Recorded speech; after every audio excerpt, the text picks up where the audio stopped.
मेहमान। हे भगवान, सासू माँ फोन पर है। अरे सोनिया बेटा, वो तेरे बुआ सास का बेटा है ना मिक्की, वो और उसकी बीवी नेहा तुम लोगों के घर रहेंगे कुछ दिनों के लिए। अच्छा ठीक है माँ जी। अरे ज्यादा परेशान मत होना, तुम दोनों तो नौकरी करते हो, देख लेना वैसे। सोनिया सास का फोन तो रख देती है, लेकिन उसे समझ में नहीं आता कि वो क्या करे। वो अपने पति राहुल को फोन करती है। अरे राहुल सुनो ना, मिक्की आ रहा है नेहा के साथ हम लोगों के घर। ओह अरे क्या बात है, तो आज रात हम भाई मिलकर पार्टी करेंगे। अच्छा तुम एक काम करना, अच्छा खाने को बना देना। ओके। सोनिया को अभी ये अंदाजा नहीं था कि उन लोगों के घर जो आ रहा है वो कैसे उन लोगों की जिंदगी में भूचाल ले आएगा। अभी सोनिया ने फोन रखा ही था कि डोरबेल बजती है। सोनिया दरवाजा खोलती है कि सामने खड़े होते हैं नेहा और मिक्की। अरे भाभी भाभी, आप तो हो बिल्कुल मेरी माँ जैसी। नमस्ते भाभी, कैसी हैं? बिल्कुल ठीक हूँ मैं। आओ ना, कोई तकलीफ तो नहीं हुई यहाँ तक पहुँचने में? अरे नहीं भाभी, कैब कर ली थी ना। अच्छा वो जरा नीचे ना कैब वाला खड़ा है, 800 रुपये दे आइए ना प्लीज। नेहा चलो अंदर। कितनी थक गई हो तुम भी ना। सोनिया जिसकी शादी मिक्की की शादी से सिर्फ 2 महीने पहले ही हुई थी, उन लोगों को देखकर हैरान सी रह जाती है। जी मिक्की भैया। वो कैब वाले को पैसे देकर आती है तो देखती है कि उसके कमरे में मिक्की और नेहा का सारा सामान बिखरा होता है। आइए मैं आप लोगों को गेस्ट रूम दिखा देती हूँ। कैसी बात कर रही है भाभी, गेस्ट कौन है यहाँ? हम तो यहाँ किसी तरह मैनेज कर ही लेंगे इस कमरे में। जॉइंट बाथरूम और टीवी लगा है तो यही रूम हमारे लिए ठीक रहेगा। हाँ नेहा, लेकिन ये हम लोगों का मास्टर बेडरूम है। अरे भाभी कोई बात नहीं, यहाँ का गद्दा भी ना कंफर्टेबल है, एसी भी ठीक ही लग रहा है। देखिए ना, हम इसी रूम में रह लेंगे, आप फिक्र ना करो भाभी। सोनिया बेचारी कहती भी तो क्या, वो किचन में खाने की तैयारी के लिए चली जाती है। शाम को सोनिया का पति आता है। ओए होए भाई, क्या बात है, शादी के बाद तो तुम बिल्कुल चेंज लग रहे हो।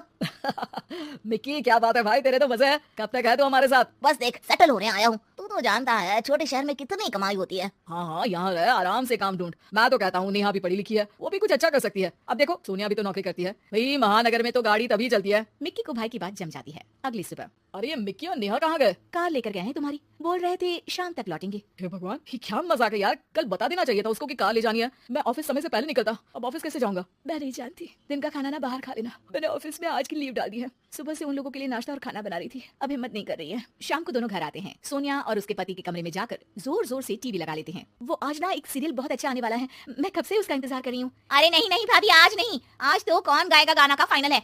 आज तो मैं ही टीवी देखूंगी। सोनिया गेस्ट रूम में आ जाती है। हे भगवान, कब तक ये दिन देखना है, अपने ही घर में बेगाने जैसे रह रहे हैं। सोनिया पति को फोन करती है। क्या है जी, कब जाएंगे ये लोग? अरे क्यों, क्या हो गया? अरे यार, ना कमरा अपना न कार, मैं तो तंग आ गई हूँ इन लोगों से।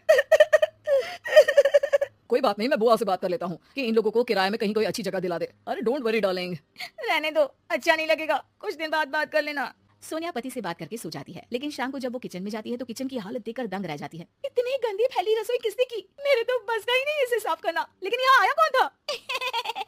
मैं आई थी भाभी, वो मिक्की को ना केक खाने का मन था तो वही बनाया था। केक इतना टेस्टी था, इतना टेस्टी, क्या बताऊं आपको। पूरा केक मिक्की खा गए, किसी के लिए नहीं छोड़ा। मुझे तो बस ना छोटा सा टुकड़ा मिला, बुरा मत मानना हाँ प्लीज। अरे नहीं नहीं, बुरा क्या मानना, मुझे तो वैसे भी मीठा कम पसंद है। सोनिया किचन की हालत और नेहा की बेशर्मी भरी बातों को पी जाती है और सोचने लगती है कि ये लोग जाएंगे कब। भाभी वो आपकी जो रेड वाली साड़ी है ना, वो प्लीज आज मुझे दे दीजिए। मैं और मिक्की शाम को मेरी चाची के घर जा रहे हैं तो देर रात तक आएंगे। तुम्हारी चाची यहीं रहती है तो कुछ दिनों के लिए उनके घर स्टे कर लो ना, उनको भी अच्छा लगेगा, वरना कहीं बुरा ना मान जाए। अरे नहीं नहीं भाभी, मैं ना वहाँ कंफर्टेबल नहीं हूँ। हाँ हाँ, मेरे रिश्तेदारों के साथ आप यूँ कंफर्टेबल फील करेंगे, ऐसी बात नहीं है नेहा। हम भाई एक दूसरे को बचपन से जानते हैं, हम एक दूसरे को समझते हैं। अरे तुम्हारी चाची के लिए जो कुछ तुम बताती हो उसे सुनने के बाद मैं कैसे उनके घर रुक सकता हूँ? नेहा थोड़ा अनकंफर्टेबल फील करते हुए कहती है। हाँ लेकिन सामने तो अच्छे हैं ना, हमें क्या करना भाभी कि वो पीछे क्या बोलते हैं। हाँ लेकिन मुझे फर्क पड़ता है, मैं भैया और भाभी के पास इसलिए हूँ क्योंकि मैं जानता हूँ कि भैया और भाभी मेरे पीछे मेरी बुराई कभी नहीं करेंगे। ये बोलकर दोनों वहाँ से निकल जाते हैं। सोनिया उन लोगों के जाने के बाद अपना कमरा साफ करती है। अपना जरूरी सामान तो गेस्ट रूम में ले जाऊं, उसे पति की पुरानी फाइल मिलती है। सोनिया उसे खोलकर देखती है। अरे ये क्या, मिक्की भैया इन्हें हर महीने पैसे क्यों भेजते थे? वो पति को फोन लगाती है। सुनिए, ये मिक्की भैया आपको कॉलेज के समय में पैसे क्यों दिया करते थे? उधार लिया है क्या इन्होंने आपसे? अरे नहीं नेहा, दरअसल तुम जानती हो ना कि हम लोगों की आर्थिक स्थिति खराब रहा करती थी। मिक्की ने ही अपने काम में लगाने वाले पैसों को मुझे देकर मेरी पढ़ाई पूरी करवाई थी। मैं उन लोगों के घर ही रहा करता था, सारा दिन पढ़ता। मेरे खाने पीने से लेकर कपड़े तक का ख्याल बुआ और मिक्की रखा करते थे। मैंने न जाने उन लोगों के बारे में क्या क्या सोच लिया। एक वक्त जब उन लोगों ने आपके लिए सब कुछ लगा दिया, आज हम लोगों की बारी आई तो हम इतना सोच रहे हैं। अच्छा है कि तुमने खुद ही इस बात को रियलाइज कर लिया। यह एक अच्छी बीवी की निशानी है जो पति की हर बात को समझ